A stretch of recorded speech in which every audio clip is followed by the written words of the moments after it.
Thinking Basketball Podcast. My name is Ben. Cody, we've made it. It's time. The NBA Cup is here. Championship week. I know you've waited your whole life for this. The middle of December, the beginning of December. Very, very important basketball. No team has ever won the NBA Cup.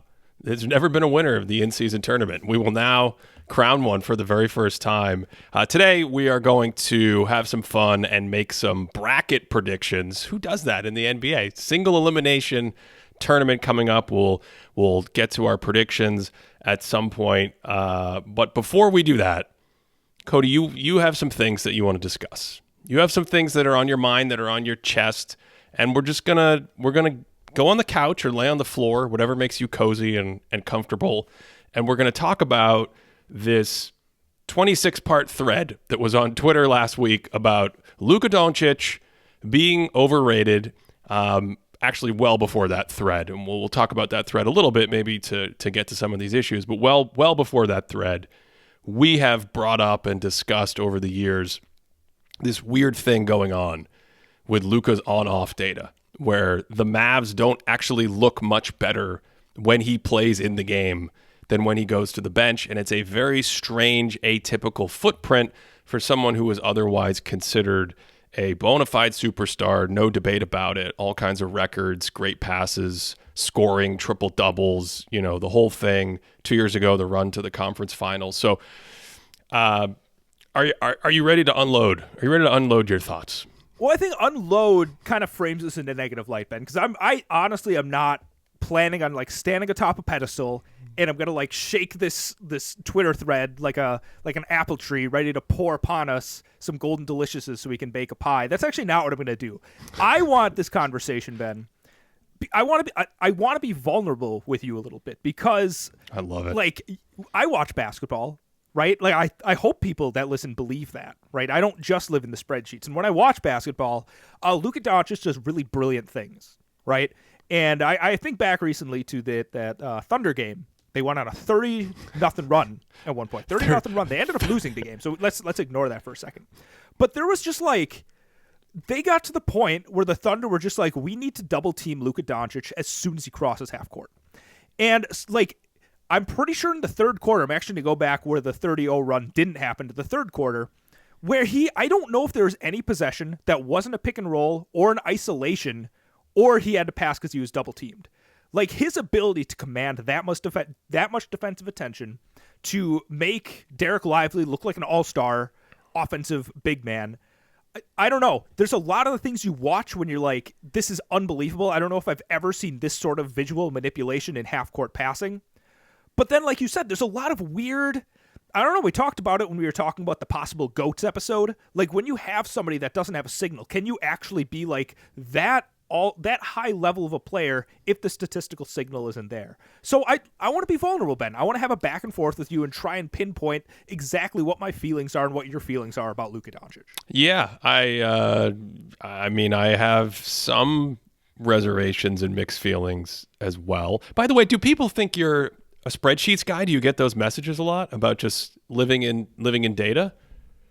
I don't necessarily know if I get that. I definitely had I don't want to subtweet anyone, but there is definitely an implication that I'm a basement dwelling Cheeto eating person. No, it's because of the setup here, the YouTube setup, where you look like you're in a basement, even though you're not. It's the most amazing. I refuse to believe that Cody was not in a basement the first time he showed me proof. But yes, anyway, keep going.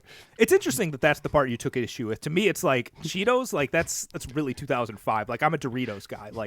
The not the Cool Ranch. I'm kind of over Cool Ranch. I feel like that's an adolescent thing. No diss to anyone that likes the Cool Ranch, but it's I don't even remember what it is. It's kind of a chili flavored Doritos that are the best. That's the implication that got to me, Ben. You don't even know what Doritos you like, but you just know it's not Cool Ranch. They're in the purple bag. That's really all I remember. I think they have chili in the name. It's not lime, but it's definitely like a chili. They're they just got a good flavor to them. They're the best. They're the best Dorito. All right. So this tweet thread comes out, and like you said, it's multiple tweets long. And I was going through it, and I'm like, okay, I think ultimately the person who initially sent it out, I think they're on the right track with some stuff. And I think the thing that they're identifying throughout this tweet thread is that there's a weird discrepancy between the box score and some of the impact metrics. To me, like, that was the big takeaway. It looks like you want to jump in. I just have to be honest. We're being vulnerable. Yeah. And, we've got many listeners who know us somewhat intimately now. And thank you so much for all the kind words that you've bestowed on us lately.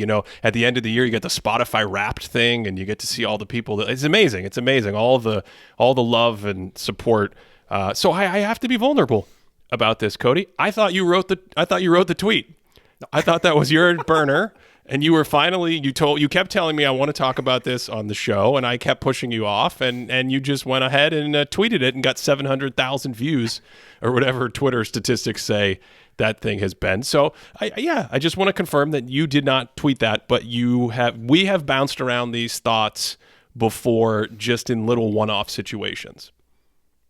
Yeah, absolutely. And, if we're going to go straight to the tweet thread, like, I don't want to spend too much time, like, really breaking it down, but I do think there are some good points in there. I think there's a focus on a couple of stats that I don't necessarily want to take away as, like, hard-hitting evidence. Like, I think there's something about on-off total rebound percentage. There's on-off, assist data, on-off turnover data, and some of that stuff I'm like, I don't necessarily care about that. Some of it's using 5-year samples. Personally, I'd like to, like, let's close that in a little bit more. Maybe a 3-year sample would be a little bit better. Like, players change a lot across half a decade. Like, half a decade ago, Luka was a second-year player. So there's stuff like that where I don't want to say I took issue with, but I'm like, I'm not necessarily sure if this is doing the work that the poster might think it's doing. But I do think that the very bottom of it, the really interesting discrepancy between, like, when we break apart some of the box score metrics, like Luka Dončić undoubtedly has some of the most impressive box score self-creation type of numbers we've ever seen. It's unbelievable. And you watch the game, it matches that. But then when you look at some of, like, the impact RAPM type numbers, they're significantly lower. There's a giant gap between what the box score thinks about him and what some of these think about him. And then when you think about watching him in film, like I said, ton of stuff pops out to you. The visual manipulation. We talked about it a little bit, the shooting has improved. His form looks a little bit better. He's so patient. He's such a strong finisher. Like, there's really not too many holes in his game when he has the ball on offense. But then there are times where you watch and I'm like, I don't know, here's a possession where he passes the ball off and there's 14 seconds left on the shot clock, and he literally steps out of the frame at the top of the key, and you don't see him for 14 seconds.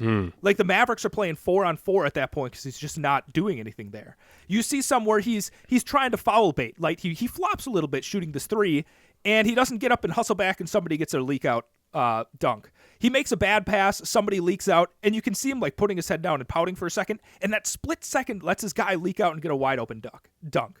And part of me thinks, I'm like, okay, are a lot of these, like, seemingly small plays that are adding up to, like, really high leverage 2-point shots, is that really contributing to a guy that's actually hurting his team quite a bit on defense, or maybe even offensively making these decisions we don't like? So I'm not necessarily sure. I don't even know where I land on Luka, and I think that's why I wanted to bring it to you and talk about it. Okay. I think the meat of the thread gets to the points that you or both of us have even mentioned before in things like that series we did on who could be the greatest basketball player ever. When you have an on-off signal that he has, whether you look at, like, his 3-year peak or his 5-year peak, because now 2020 to 2024, you could argue is 5 years of his prime, because he was really good in 2020. Basically, has this rookie season, and then in 2020 comes out, and he kind of becomes the Luka that we know now. Obviously, there's some changes as you grow, and now he's adding to the shot, and so it's not the exact same player, but I think it's a fair thing to say he's had 5 really good years. He's had 5 high-end All-NBA years, according to the accolades. You look at that, Cody, and his team's like 2 points better when he's on the court, and they're not that good of a team. That's okay if you're winning like 65 games a year and your net rating when you're on the floor is like +10, and then when you go off, it's +7.5 or something. That's a little bit more of an impressive signal to ceiling raise a team like that, But they're not that great, and they're about 2 points better. 2 points better over either of those samples, a 3-year peak or a 5-year peak, is around 50th percentile historically.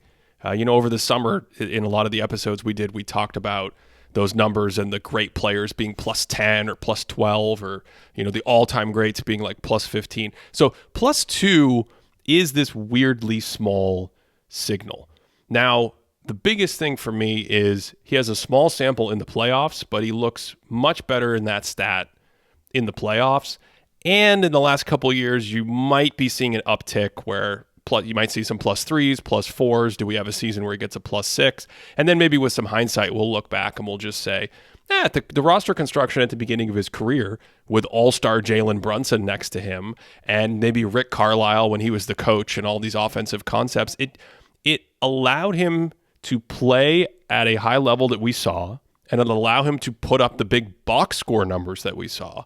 But it just wasn't conditionally that valuable for that team because they had Brunson and the way they set up the roster with all those guards. That's something that's a possibility in my mind. Because I land kind of in the middle. If there's a middle to land in, it feels like. On one end, you just have like box score, face value. Luka Dončić is one of the greatest players we've ever seen. On the other end, scoreboard signals, and I want to get to a few more in a second, but scoreboard signals don't paint him that well. As this Twitter thread that you wrote one night in a mad stupor, like, is he just totally overrated? I land probably somewhere in the middle because I think on offense, there are some nuanced complexities with off-ball game that you mentioned, and we've seen that archetype before with James Harden where, I think at his peak a couple years ago in Houston, James Harden was, a massively impressive or impactful offensive player. And then you get into these things where if you change the system or you change the players around you, maybe some of that lack of off-ball stuff hurts. But Luka has a little bit more in the last couple of years. He'll take you in the post. Like you mentioned, he's actually pretty good from the mid-range and short mid-range. So it's not like he's just looking at threes and layups or free throws. So, and he will move. They will run more handoff actions and have slightly more dynamic sets where he's on the move and can make a pass or a play on the move. So I think offensively, I'm mostly there, closer to the box score in the sense that I do think he's really difficult offensively. The fit with other ball dominant players might be something, but I do think the offensive value is pretty close to face value. It's the defense that's an interesting question. Are you a negative defender when you're a 6'7", 6'8" guard and you have some of the issues that you brought up? And then how much does that hurt your team? And how much does that hurt your team specifically when you play this style? That I don't know. Obviously, there are signals that his defense is poor, and the tweet thread gets into that and says, like, if you look at multi-year on-off, because I looked at it, the offensive rating over multiple years, the Mavs are 118 when he's on the court and like 113 something when he's off the court, but he gives a lot of it back with the defensive rating. So I think that's kind of where I am. There's maybe a few other things you want to unpack there, but that summarizes my feelings. Yeah. I'm really glad that you brought up James Harden here because I think if we just look at their offense, because that might be the place to really focus here because I think the defense has proven to be that I don't know. I still probably view him as a negative. I think he was more of a negative last year. I think he looks a little bit more in shape this season. He seemed a little bit more disinterested at times. But across his career, you look at some of his on-off offensive rating numbers, right? And I know you just referenced it in terms of like the entire sample, but each year is like +3, +8, +4, +6, right? Right around those ranges. And if you look at James Harden in that same time frame around what people would consider to probably be his peak, I think everything after 2015, because in 2015 he has this huge spike to like +14, but after that he never breaks +8 again in his entire Houston Rockets tenure. And if you look at some of the other like literal all-time offensive greats, LeBron James, Steph Curry, these guys, they're in the teens multiple times for their on-off offensive rating, right? And so like this signal that we're seeing is closer to like, and this isn't like a shade to him, but like Shai Gilgeous-Alexander's right around the same on-off offensive rating number as like Luka Dončić and James Harden here. So I think like the big thing too to take away from here is like, what are we talking about when we say the big overrated word, right? Like when we say overrated, I'm not saying that Luka Dončić is like, he's not even an all-star level player, but I think the way that he looks, his game might, especially in highlights, look like a literal all-time level player, but I just don't.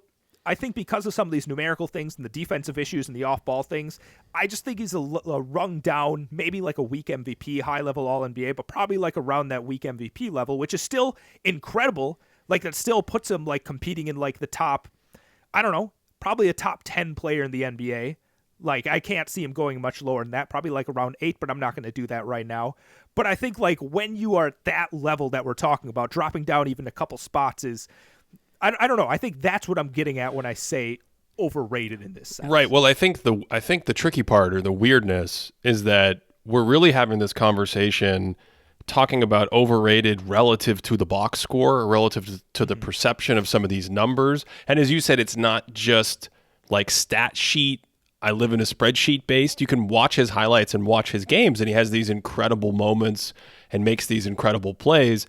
And so if you just took all of that at face value, you might have to say, is he one of the 2 or 3 best players in the league? Is he one of the best offensive players we've ever seen, like on the short list of 5 or 6 best offensive players?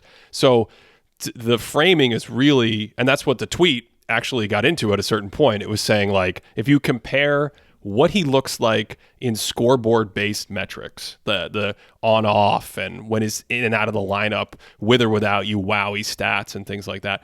And then you look at his box stats. He has the greatest discrepancy of any player we can observe in the recent game. And that, to me, makes some sense, because I think that's what the angst about the conversation that we're having is. I think that's where it comes from. I do want to point out, I said I'd get to it, the tweet had something in there about when he missed games. Like in his career, Luka's missed 60-something games, and the Mavs are almost exactly the same with or without him. That, I thought, was a bit of a misrepresentation, because if you look, first of all, chop off his rookie year. I'm not interested in that. I think he included the rookie year. If you look at 2020, now, another thing that strikes me as I went through this, Cody, is Dallas keeps having different players, like a turnstile, churn through the team. There's no stable teammates. Like, he gets Dorian Finney-Smith for 3 or 4 years in a row, but one of those seasons is like 40 games. He gets Tim Hardaway Jr. for a bunch of seasons, but he misses an entire year. He has Porzingis for a couple years, and then he's out. Brunson's there for a couple years, but he starts as a bench player, and then he's out. So this is actually the signal of typically what we see with not great supporting casts, with not great teams. He doesn't have high-level role basketball players or sub-all-stars or other all-stars that are consistently next to him. Does that mean the Mavs are a really poor team? No, I don't think so. But I also think when you start to go through this, you're like, yeah, this is the footprint of a team that you would not expect to make a bunch of conference finals and finals. And the West is hyper competitive, and they had one run, made a conference finals in 2022. And other than that, they've kind of been first round fodder, or infamously last year didn't make the play-in game, sort of collapsing at the end of the season. So as I went through this, 2020, when he missed 13 games, about the same. 51 win pace versus 53 win pace, about the same with or without him.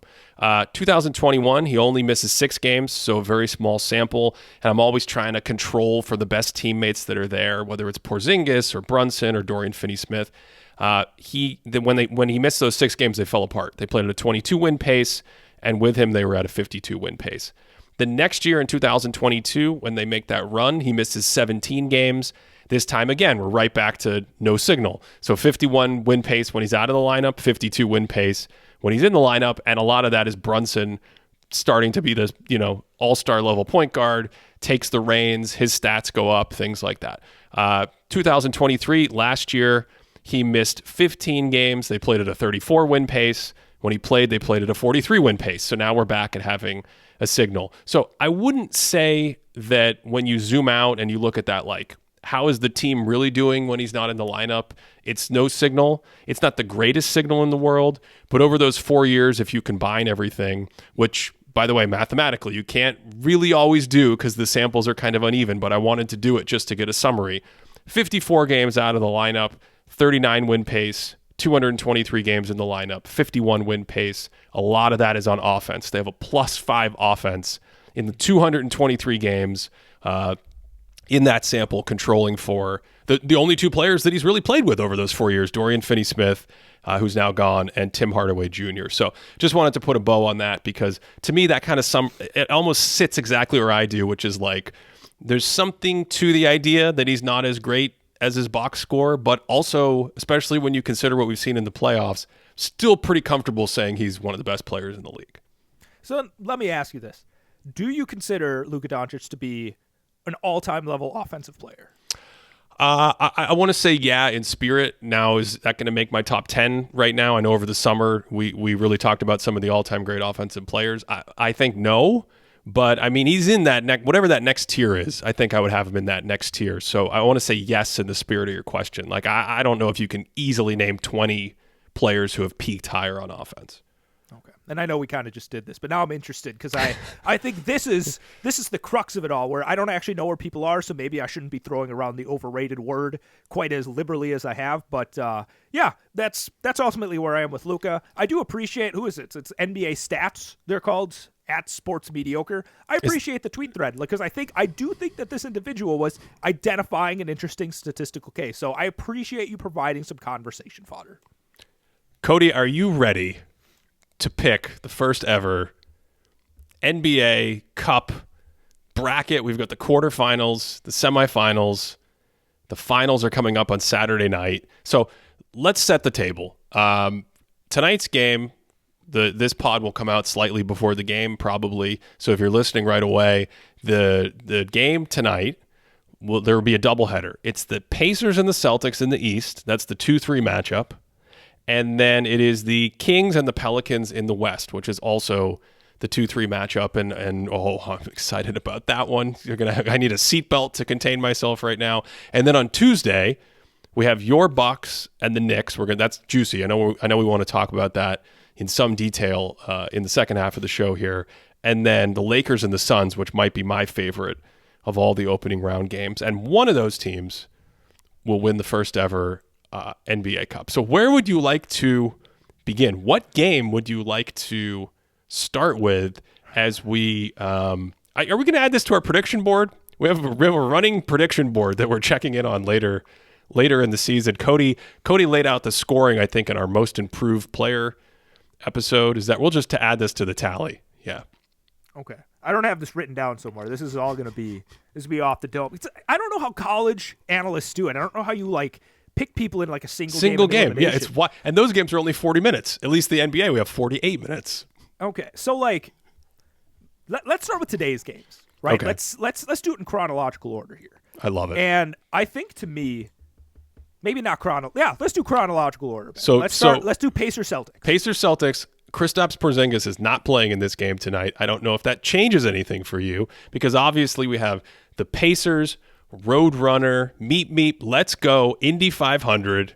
They are now truly the pace car of that race. Halliburton is the guy going 100 miles an hour, 128 offensive rating when he's on the floor. I want to see if he can get that to 130 this year. And he's going up against the Celtics. Well, does it hurt that Porzingis is gone? What are you feeling here? Has anyone floated the pace car nickname for Halliburton?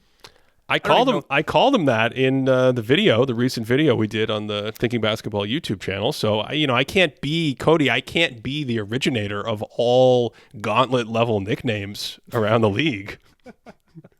Okay. Has that been added to Gary Payton II's basketball reference yet? Have they put the gauntlet in there? Let me check it. I mean, for goodness sakes, basketball reference friends, you guys put everything else in there. Luka has 13 nicknames. He's been in the league 3 years. Okay. So they still have the mitten, which is just wrong, and then the other one is young glove, which is just lazy. Yeah. Right? So you're bad and you're lazy. Which one do you want to be? Do you want to be bad or do you want to be lazy? Young glove is at least a little catchier. Yeah. Yeah. So I think definitely Gauntlet needs to be up there. But there's one more piece of background information I want to give you. The Celtics and the Pacers have already played this year. They have played in Boston. This game will be in Indianapolis. Very excited about that. So they played in Boston earlier this season. It was the fourth game of the season for each team. Cody, do you remember this game? Nope. Okay, let me refresh you before you make your pick. The Celtics won the basketball game 155-104. So they did the Pacers part of the thing, and the Pacers did not show up to do the Pacers part of the 148 offensive rating for Boston in that game. Indiana with a 99 offensive rating. Now, in fairness, there's more information I must give you. I did not realize we were going to get into this level of incredibleness. Yes, Tyrese Halliburton did not play in that game.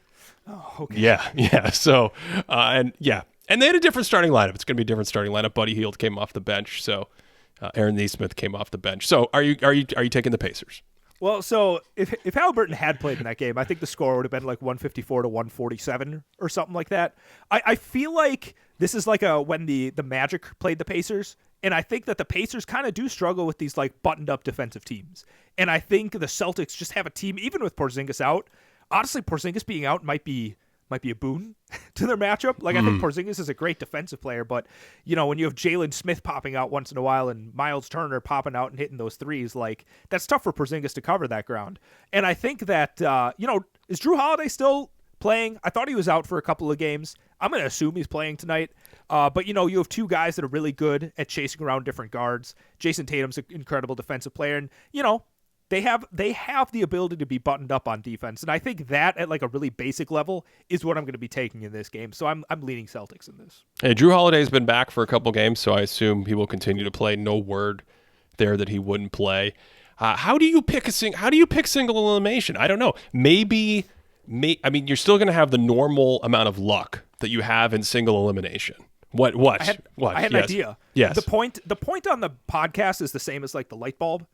I had somebody ask me, like, before Thomas Edison invented the light bulb, like, what appeared over people's heads when they had ideas? Like, is it just like a flame that flickered up? Pointing, yeah. So pointing. People were like, It was an emoji. Yes, it was a little orange emoji pointing down at the brain. Yeah. Maybe in these predictions, give your percent confidence. Like, how are you feeling in terms of this? Because, like, the Pacers, Celtics, I feel like Celtics, I'm fairly confident, but it's not so confident that I'm just going to like slam my fist down and say the Celtics. Like, I feel like I'm like 70-30 Celtics. Oh, I was going to say 68%. I think there's a certain amount. Yes, I think there's a certain amount of luck. Price is right, Ben. It is. The Price is Right. I've memorized all the results. Look, there's a certain amount of luck that you just can't escape in a single elimination game because the sample is small. So, hot shooting, cold shooting, miss 5 extra threes, make 5 extra threes, that kind of thing. But I wonder if, because it's a single elimination, if we will see, for the first time really in the NBA, coaches quicker with strategy changes.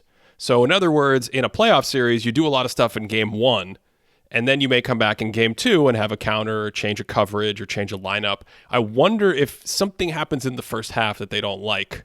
If they go, okay, we're going small for the second half. We're doing it right now.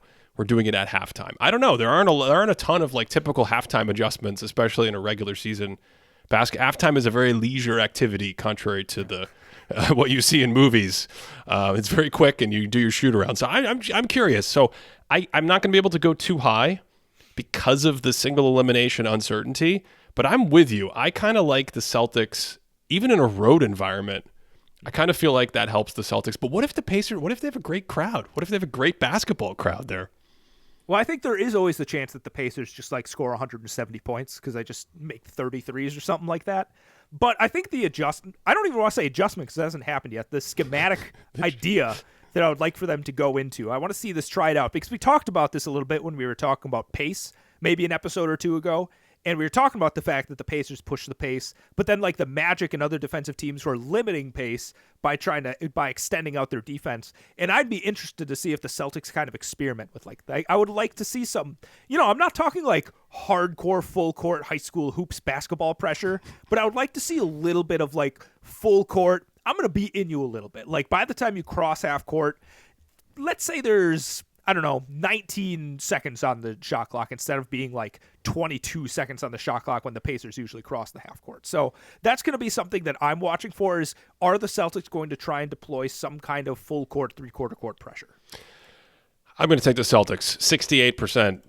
Okay. Did you say 70? Do I have to go above you? Is it truly the Price is Right? Should I go 71%? Well, if you said 68 and I say 70 and it's 69... Like, are we playing Price is Right rules? Like, do we care this much, Ben? Like, what do you mean? What do you mean if it's 69? What is that? What does that mean? It's in the middle. I guess. Wow, that's what is it? To say. What is happening? Well, I think they won. They won by 69%. If we could expunge the last 30 seconds of talking, that would be great. That's a statistical thing that doesn't make sense. Pelicans Kings, Cody. Pelicans Kings. This one is the shootout at the OK Corral. What do they call that building now in Sacramento? The Golden One Center. The Golden Corral? The Golden Corral Center. Yeah, what do they call that? So New Orleans at Sacramento. The thing to know here, my thing to know for this game, and I'm just going to have to hold back from talking about it for the next 10 or 15 minutes. Trey Murphy III is back for the Pelicans. And he played one game the other day, and it was paired with a back-to-back, so he had to sit out the next one. But he played 22 minutes, Cody, and he was 4 of 10 from downtown and had 18 points. And I mean, a little Zion Williamson, a little Trey Murphy action. This is what single elimination is all about. This is your dangerous 8 seed in college basketball, just lurking. There's only 8 teams in this tournament, but you know what I mean. I don't know. I'm fascinated by this because the Kings have also been fantastic since De'Aaron Fox came back. I don't know what the record is off the top of my head, but they were 7-3 or 8-3 to start in his first run back. He's played fantastic. They are basically, to me, last season's Kings, but maybe a little bit more polished, maybe a little bit more dangerous, maybe a little bit tighter defensively when everything's humming around the court. So I don't know. How you feeling? I'm going to take a sidetrack for a second here because I'm embarrassed. I had no idea Trey Murphy played any minutes. Played one game. That's our job here on this show is to report that. But it's so weird. I feel so siloed. I feel like when it comes to NBA analysis, Ben, sometimes I just fire up the old computer. I'm down in my basement and I got my Doritos. I can't even see my screen. It's spread all over the screen at this point. But I don't look at news. I fire up. I'm going to watch this game. And then I do. And if someone drops 100 points in another game, I'm just not going to hear about it, right? I don't know. I feel like I need an NBA social media, right? I'm not talking about on X. I'm not talking about on TikTok, right? I need a specific NBA social media where I just get all of my aggregated news and people can we need a new verb because it's not tweeting in the NBA thing. I need some shots. I need people to shoot some shots on there where I can see the happenings that are happening. Because I missed out on Trey Murphy. Did he look good? Besides the shooting percentages, were you yeah, this guy's looking solid coming back? Cody, I mean, you're a national treasure because of this. I don't want to spoil it for you, but it wasn't news that Trey Murphy III came back. It wasn't. You weren't missing breaking news all over the internet. This is a very niche thing that we're here to cover. This would be like if Quentin Grimes sprained his ankle for 2 weeks and then came back for the game tonight. That's what we would have led with, of course. That's what it's like. Here's the thing. Once upon a time, I think NBA Twitter used to be that, right? Trey Murphy coming back would be the equivalent of I'm not even sure what would be the equivalent of, but I'm just angry that I didn't hear about it till right now. I think Adam Silver should hire me. I'll develop the NBA social media. It'll be great. I have no experience with it, but whatever. Anyway, here's what I'm saying about this matchup here. I think this is of the games that are going on, maybe the one that feels the most volatile to me. Because I look at the Pelicans, and I think this is a team that, you talk about them a lot. You're higher on them than I am. And I think it's that volatility that makes them a little bit nerve-wracking for me. Is Zion really going to be attacking the rim? Is Brandon Ingram going to be on his game and making all these shots? Is Trey Murphy going to be back and, firing in all cylinders? And then the Kings, they feel a little bit more consistent, like you said, especially with the Aaron Fox coming back. And I think especially with their bigs, I think both Valanciunas and Zion, they're going to be struggling to defend in space a lot more against the Kings type of offense. So I'm probably going to lean Kings this way, but I think there's also a good chance the Pelicans are just on and they win by 20. But I'm still going to say you know what? Let's go for it. I'm going to go 70-30 again, Kings. Wow. I feel like I'm more Pelicans curious than anything. They're extremely up and down. I don't know what to make of them. I feel like something could be there. I'm feeling very juicy with Trey Murphy the third coming back. I am going to. I mean, they're good. How many play-in games have the Pelicans played in the last 2 years? Are they 17-0 in play-in games? How many times have they been in a single elimination setting? I'm going to take the experience. I'm going to take the tough shot making of Brandon Ingram to have maybe an okay night. I don't know. I'm going 50.7%, and I'm picking the Pelicans. Wait. Why do the Pelicans have more experience? Single elimination. Yeah. No, how do they have more experience, though? In the single elimination format, they have more experience. That's what I'm saying. All right. 50 points. I'll accept that. 50.7. I'm sticking 50.7 solidly at 7. But what happens if it's at 60, Ben? If it's 60%, what will we do? I don't know.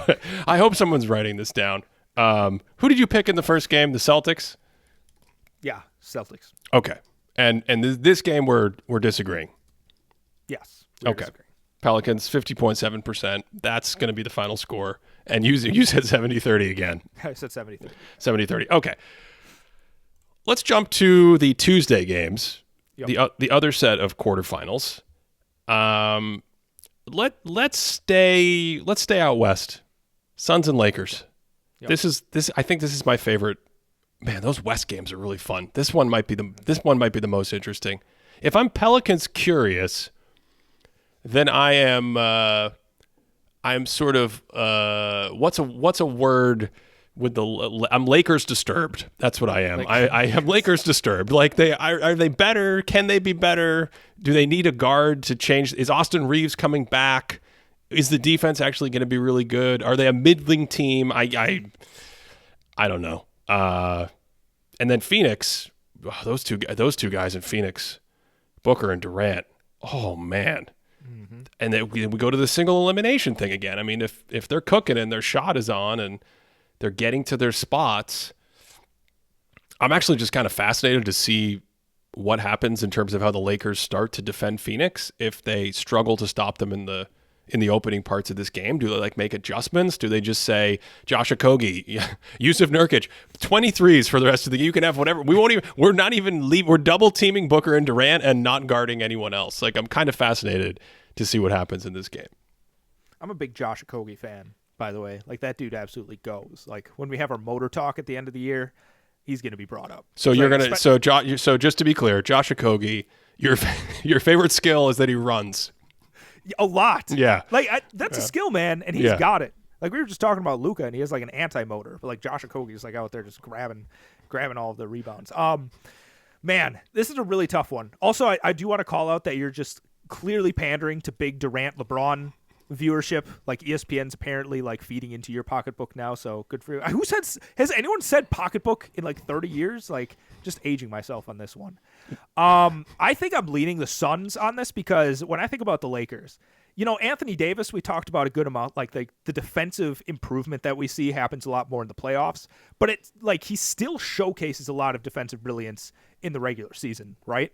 But I think his brand of defense, the rim protection, being able to kind of patrol the paint in that way, I don't necessarily know if that's going to bother the way that especially Durant and Booker want to score. And I know Booker's really improved his game in terms of it seems like he's driving more, he's kicking more, he's getting to the basket. I don't know what the getting to the basket numbers look like, but it feels like he's getting into the paint a little bit more. But I feel like Anthony Davis won't be able to bother that quite as much. And I just feel like the Lakers have a better chance of the other people that aren't LeBron, who's on off right now, is plus 20 in his 21st NBA season. I don't know. I just trust the consistency of the Suns offense a little bit more going into this. But I think it's close. I'm going to say 60-40 Suns for this one. What about the phenomenon, the effect that LeBron really wants to get to Vegas and be part of, as I mentioned at the top, the first ever NBA Cup championship? So are you implying LeBron could go for 50? I don't think LeBron can go for 50. No. I'm just saying that he might play 42. He might start yelling at Darvin Ham to keep him in the game, and might play 43 minutes. And do you take that into it? The game is in LA. I don't know. You're not buying what I'm selling. I mean, I see what you're saying.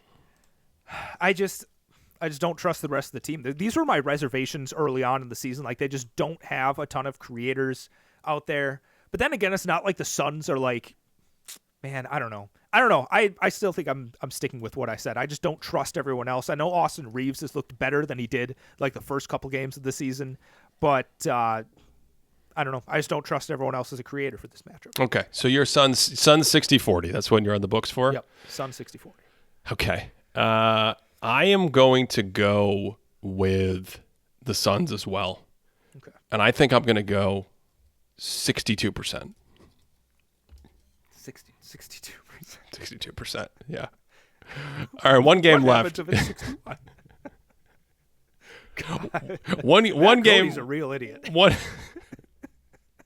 One game left. It's the Bucks and the Knicks. These teams played earlier in the year, and Jalen Brunson went for like 45 points in this matchup. The Knicks came into Milwaukee and beat them. They're going to have to do that again. This game is in Milwaukee. The Bucks have kind of been turning a corner here, Cody. Let me start by asking you this. Do you believe in the Milwaukee offense now? Are you starting to buy in to the Dame Lillard, Giannis, and Chris Middleton? Is he back? Are you buying what you're seeing out there? I buy some of it, right? Like I was given a grocery list, but I'm not going to take all of it right now because I still have a lot of concerns right now. Like the produce, some of the produce doesn't quite look like it's up to par at the moment, but there's a lot of things there that I think are looking kind of like I expected. And it is like you mentioned. I think it's the Dame Lillard of it all. Giannis, especially the two-man game between them. I think Chris, he's only still playing I think he got up to 27 minutes, 28 minutes. I think in some of those limited minutes he's looking good. Brook Lopez looks good. And I don't know. I think in general I'm starting to like some of the things, but I'm going to kick it to you to start this one off. Are you seeing anything? Do you want me to start? Do you want me to take the Bucks? No, kick it to me. No, I don't know what to make of the Bucks. I really don't. I don't know. I don't know the last time we checked in on them on this show and talked about their team and where we rank them and how we feel about them. But here's the biggest thing for me. I think Chris Middleton is absolutely critical to their long-term success. Like, if Chris Middleton does not look good, if he doesn't move well, if he just can't be the same player that he was a couple years ago, because he's older now and he's been through some injuries and he's got some wear and tear on that body, and he's a big player as well. He's not a small dude. He was never a guy who said, I'm going to use the explosive superpowers of my teammate Giannis to fly by you and dunk on you. That was never his game. His game is tempo and size and high release and rhythm and skill. And so if Chris Middleton isn't really good, still got to be a top 40 player in the league kind of good, I don't know, because I don't love the other. There's the schematic component of the offense that I don't necessarily love, the plays and how they fit together and things like that. And then there's also just all the other players. They just don't have a team of particularly skilled offensive players. I mean, we just talked about the Pelicans and all of the talented guys they can throw out there from however you feel about them. But there are offensive players everywhere in the lineups that they throw out there. Valanciunas has some offensive bite. CJ McCollum, Brandon Ingram, Zion Williamson, Trey Murphy, Jordan Hawkins. The list goes on and on. The Bucks are the opposite. The Bucks, it's Lillard and Giannis, and then please get us some Chris Middleton. Brook Lopez is kind of the bridge between those players and what they have everywhere else. But after that, to me, no shade. It's just they're defensive players, they're role players. You get down the roster, and I just don't think there's a lot of offensive punch left there. So you got to be a great defensive team, and the book is still out on whether they're going to be a great defensive team. So you've hit on some of the key things that obviously I'm very excited about when I watch, because I think in a previous episode we were talking about the way that Embiid plays offense, and I think you even jokingly said oh, don't you want to see Giannis in a little delay action? But I actually don't. Right, and I think that they're starting to leverage Giannis in some really interesting ways offensively, and that's basically getting him to a lot of short roll types of positions, right? They run some actions, they get Damian Lillard and Giannis to be in a little bit of a two-man game, and then Giannis is able to catch in kind of the classic Draymond Green power play, right? There's a couple guys behind him, it's him, 4 guys, and then 3 defenders sort of in his way. I've been so impressed with Giannis's patience in these places here. He's not firing off the first pass he sees, right? Because maybe he looks to one of the corners, maybe he sees an open teammate, but he waits a beat, right? He maybe takes a probing dribble, because the thing we talked about with Giannis is this is maybe competing for the greatest finisher of all time in the NBA, right? So if he starts moving towards the basket, everybody shifts. And you see this in a few plays, right? Where he's looking somebody off, manipulates him, drops it off to Brook Lopez for a nice little dunk pass, right? There's a great drive he has. It's unbelievable hand strength, or hand size, I should say. He's like hanging in the air with like his left hand going out of bounds, and it looks like he's going to dump it off to Brook Lopez. And the last second, he realizes the pass isn't there and ended up kicking to the corner for a three. I don't remember if it goes in or not, but it's unbelievable how he's able to do that. And just in general, I think that short roll game of getting Giannis in those positions is not something I remember seeing quite as often, because, you know, you also see him just bringing it down in general with his gravity when he has the ball, right? Miami Heat building a complete wall with their defenders to try and stop him from doing it. Easy kick over to Pat Connaughton, who ends up missing the three, but the pass is still there. Or like one of my favorite plays, I referenced something that was really similar to this, but Damian Lillard's driving, right? He's driving. And Giannis, on the other side at the same time, decides to make this 45 cut. He goes straight to the basket at the same time as Damian Lillard. And you see Bam Adebayo turn away from Damian Lillard, who's really scoring well off the drive this year. And, you know, Lillard's able to dump it off to Brook Lopez, who I think ends up getting a charge in that play. But my point here is that Giannis is being leveraged with his passing and his patience skills and his gravity skills, which is kind of opening the game up for a lot of other guys, including Damian Lillard. The short roll thing is really interesting because, to me, some of the best actions I've seen from the Bucks this season are these high screens for Lillard. So, for instance, double screen out near half court, use his speed and momentum to get downhill to turn one of the corners. And the short roll piece comes in because if you play that too straight, other defenders behind the play have to rotate to help on Lillard. And then so Lillard can go around one of those screens, turn the corner, kick it, and you can get the pass or the extra pass to another shooter for an open three. If you obviously send more pressure to Lillard, then that's where, you know, Giannis comes in on the short roll passing. And the decision-making there, I don't know. How do you feel about it? How do you feel about the decision-making there? From Damian Lillard? No, from Giannis. In that short roll situation. I don't know. Do you love it? You don't sound as impressed as me. Like, I feel like I've seen quite a few plays where, you know what?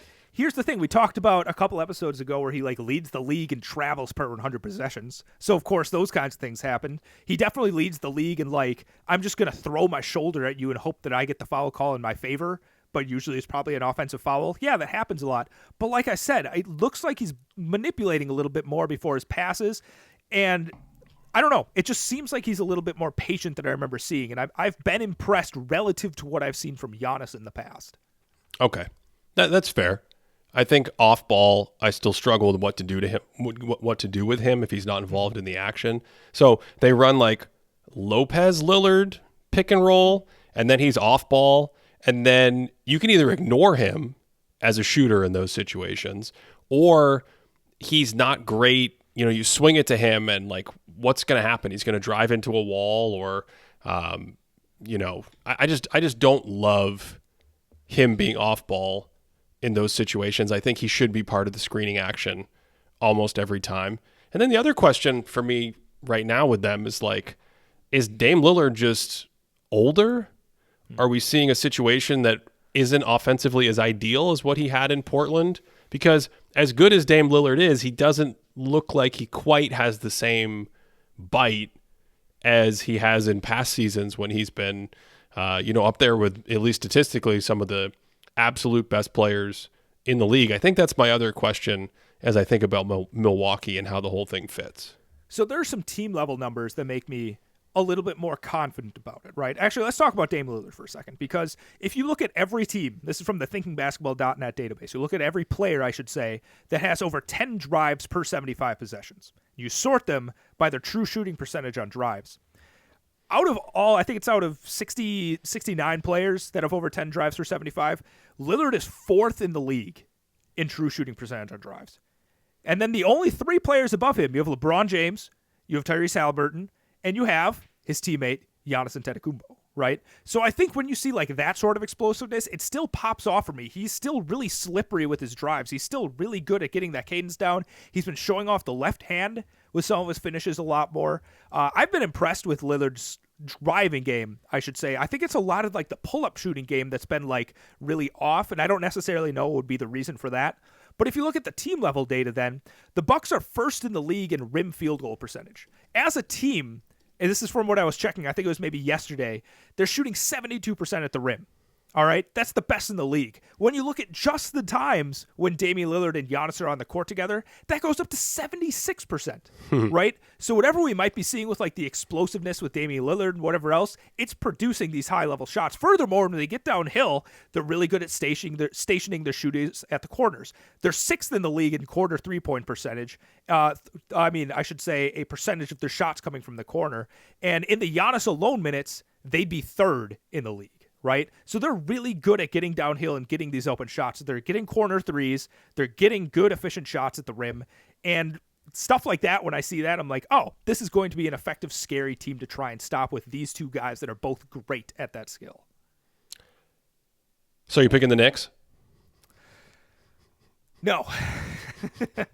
I do not think Jalen Brunson, who is probably wearing Drew Holiday's jersey after dropping 45 on the Bucks earlier, I don't quite think that's going to happen. If there is going to be a team that's going to do a really good job of limiting some of the efficiency at the rim, the Knicks might be a team that's pretty solid at that. So I do think it's going to be more of a rock fight, but I do think the Bucks are going to end up taking this one. But I'm not super confident. This is probably another 60-40 for me. Yeah, I think the most interesting thing about this game is thinking about the screening coverages and what happens when you switch Milwaukee's screens, especially with Giannis and Dame involved. What happens when you trap Milwaukee screens or send the second defender to Dame, and what happens when you play other coverages where you drop the big man more or something like that. It's the tricky part with Dame Lillard. If you're the Knicks and Mitchell Robinson's involved, does he come out to the level of the screen? That's the part of the game that I think is fascinating to me, because I think depending on how certain teams play the way the Bucks like to operate on offense, like let me give you an example. Giannis with the ball, they love that low pick and roll where the screen is set like at the foul line or sometimes even inside the foul line. And if you don't have proper communication or the right approach to defending that, it can just yield just ridiculous possession. You're just like, that was way too easy. What happened there? I think it was against the Heat in one of the in-season tournament games where Bam gets screened because he's guarding Giannis, and then Giannis is just free to attack Brook Lopez, and not Brook Lopez. Brook Lopez is involved in the screener. He's free to attack Kevin Love. And if you're not paying attention to that dynamic of like the screening coverage and this low, you're just like, why is all of a sudden Giannis playing one-on-one with Kevin Love in space? This is way, way, way too easy. So it's one of those things where I think early in the game, if the way the Knicks play the screening action causes issues for the Bucks, I could see New York causing problems all night for the offense and taking it. But I do kind of like the home court situation for Milwaukee. I'm gonna go Milwaukee. Did you say Bucks? I'm gonna join you here. I did. I think I said 60-40. And even in those minutes, like if they're trapping high, like let's say there's some minutes where Giannis is out and they do start trapping Damian Lillard high or something like that, I've been impressed with some of the downhill abilities of Brook Lopez. Like, I think he's even shown off some nice, like, dump passes in the short roll. He's got a nice little touch when he's driving to the rim. I know he's looked at as mostly like a spacer, but he's really got a solid touch when he's going downhill. So I think they have a few weapons. I guess it just depends on if is Beauchamp going to shoot like 15% from three? Is Cameron Payne going to be able to knock down some threes? Like, I honestly think it comes down to how well the supporting cast of the Bucks makes those threes. And honestly, is it going to come down to Julius Randle like dropping 45 randomly because he shoots like 6 for 8 from the 3-point line? I'm changing my mind. No. I'm going to take the Knicks. Why? Let's mix it up. Based on what? Let's get saucy. Let's get saucy. Hold up. I talk about Brook Lopez being a great downhill threat, and you change? Yep, that's right. That's right. New York's. Have we not mentioned how good New York's defense has been this season? Has this not come up? New York, good, isn't it? They have absolutely one of the best defenses in the entire league, and if you look at their sort of like quote unquote luck adjusted defensive rating when you account for opponent shooting and things like that, I mean, it is the best in the league right now. So Yeah, I was thinking about what I was just saying about how they cover those screening actions and Mitchell Robinson and the bodies that they have and the way the way a Jalen Brunson team plays on the road in a single elimination game. Cody, I'm gonna I'm gonna mix it up. I'm gonna go Knicks 50.1%. You're just the worst. You're just the worst. Do you have anything to say about Chris Middleton? Do you have any thoughts about how he's played? Because I actually think in some of those limited minutes, he's looked pretty solid. And if you look at some like per 100 stats from the last couple seasons, besides the 3-point shot being like in the low 30s versus being in the 40s, I thought he's looked like solidly spry on offense. I don't know if that's what you seem to be thinking based on his game. I think it's looked a little bit better. I still haven't turned the corner yet because it was a low starting point for me. So I think he's turned the corner a little bit. Okay, so you're taking the Bucks. Yep. What'd you say, 60%? 60-40, yep. 60-40. Okay, so to recap, Cody is taking the Celtics and Kings with 70% confidence and the Suns and the Bucks with 60% confidence. I am taking the Celtics with 68% confidence. The Pelicans, Cody, with 50.7% confidence. The Suns at a nice even 62%. And the Knicks, changed my mind, a last minute submission. New York 50.1%. And we'll come back on Thursday and we'll see how wrong we are about all four games. Wait, is the only one we agree on Celtics Pacers? No, we both have the Suns. Oh, we do both. Okay, so Yeah. Okay, cool. That's fine. Honestly, I didn't know that these games were starting tonight. That was another shock. This is why we need the NBA social media to tell me. Like, I need updates. It's like, by the way, the quarterfinals start tonight. And it would say Cody, like this is a personalized one. It would say, Cody, you have a new update. The Trey Murphy played the other day, and the quarterfinals start tonight. So like a place where you could go in and put in your preferences, and then it would give you information based on that preference. Like, let me know when a New Orleans Pelican potential starter comes back in the lineup. No, because I don't want it that curated. It needs to tell me like the important news. Like Trey Murphy coming back is important news, right? It doesn't even have to be important like everything. Like when Jose Alvarado came back, I should have got an update for that too. So would there be a list of players? I'm trying to figure out how this will, like, because personally, I want to know like if Jaden McDaniels misses a game and then comes back. I need to know this. Yeah, but it wouldn't be breaking news. Okay, no, here's how it is. I get an update, and I think like I get a message. I get one of these shots sent to me, and like it's a Woj bomb. Yeah, and it's like an injury report of the league, and it might tell me like it say like Drew Holiday second game out or something like that, and it would just tell me every player that's out for that game, and then there'd be a separate shot that's sent out that tells me every player that's coming back. It's like this is them coming back. This is how many games they were out. That's what I need. I feel like they have that. Where? Point it to me. On the interwebs. They have it on the interwebs. Don't. Yes. I need it sent. This is ridiculous. To support this show, check out patreon.com/thinkingbasketball. That's where you can get all the stats Cody was talking about today, at least most of them, over at thinkingbasketball.net. We've got team stats that update all the time and have things like one thing I'm checking out here as we previewed the show, home and away splits and how the Pelicans and the Knicks might be sneaky good on the road. The Knicks actually are sneaky good away from home. So we'll see how that plays out. And then we have player stats as well. We're talking about things with Luka Dončić and all the other fun players around the league. Patreon.com/thinkingbasketball. That's it. We will be back in a couple days to recap the last few, tournament games and talk about other basketball things. Do you have any final parting thoughts today, Cody? You mentioned it earlier in the episode, but are you a big Spotify Wrapped person? Like, do you check yours out and like get really into the most listened to artists, like Taylor Swift being number one for you? Oh, so you mean my own personal Spotify? Yeah, like your own personal one. Not as a creator of things on Spotify. No. I'm talking about like when you see your most listened to songs and whatever else. No, but it sounds amazing. Yeah. Why don't you? One would have to listen to a lot of music, and I guess you could get like podcast feedback. Do you listen on Spotify? Not that often. No. Yeah. We're so much fun. Yeah. I do use Spotify. I just listen, on all kinds of different. Let's end the show. That's it. Thanks for watching, and I hope you're having a great day.